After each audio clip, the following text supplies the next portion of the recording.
दोस्तों, भोपाल की लड़ाई के बाद पेशवा बाजीराव निजाम को अंतिम सबक सिखाना चाहते थे। सन 1721 से लेकर सन 1738 तक निजाम के बार बार पेशवा बाजीराव से संधि कर उन्हें धोखा दिया। इसलिए इस बार वो सीधे निजाम को ललकारते हुए हैदराबाद की ओर चल पड़े। औरंगाबाद से होकर जाते समय फिर से निजाम के पुत्र नासिर जंग ने पेशवा बाजीराव की फौज को रोकने की असफल कोशिश की। इस बार भी नासिर जंग मराठाओं का सामना नहीं कर सके और उन्होंने पेशवा के सामने घुटने टेक दिए। उन्हें पेशवा बाजीराव से संधि करनी पड़ी। इस संधि के अनुसार नासिर जंग ने दो क्षेत्र हंडिया और खरगोन पेशवा बाजीराव को सौंप दिए। इस बार मस्तानी बाई बाजीराव के साथ नहीं जा सकी।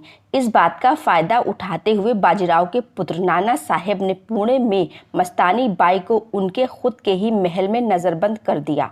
पेशवा बाजीराव को पुणे की सारी हलचल पता चल रही थी। मस्तानी से विवाह के बाद उन्हें अपने परिवार और ब्राह्मण समाज से मात्र उपेक्षा ही मिली थी। उस उपेक्षा और अपमान से दुखी होकर वापस शनिवार वाड़ा जाने की बजाय वो नासिर जंग से जीते खरगोन प्रांत की व्यवस्था देखने चल पड़े। इसी दरमियान उनकी तबीयत खराब हो गई।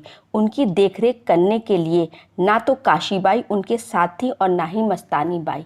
5 अप्रैल सन 1740 में नर्मदा नदी के किनारे रावलखेड़ी नामक स्थान पर वो अपने छोटे से वाड़े यानी महल में आए। उन्हें शनिवार वाड़ा बहुत पसंद था, परंतु मस्तानी बाई से विवाह के कारण उन्होंने अपने घर परिवार, अपनी माँ, अपनी पत्नी से इतने वर्ष तिरस्कार ही सहा था।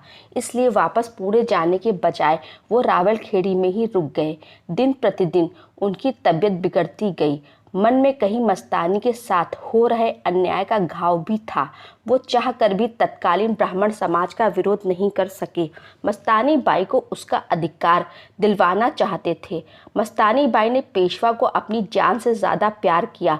वो कई लड़ाइयों में एक वीरांगना बनकर उनके साथ गईं। मस्तानी बाई सही अर्थों में राव की जोड़ीदार थीं, परंतु जब उनके अपने ही पुत्र ने मस्तानी बाई को बंदी बना लिया तो राव मन ही मन टूट गए। जिस व्यक्ति को तुर्क, मुगल और पुर्तगीज नहीं हरा सके, वो अपने ही घर और समाज से हार गया। इस बात का दुख उन्हें अंत तक रहा। साहू जी महाराज द्वारा आज्ञा दिए जाने पर भी नाना साहब ने उनके अंतिम समय में भी मस्तानी बाई को उनके पास नहीं जाने दिया। धीरे धीरे उनका बुखार बढ़ने लगा।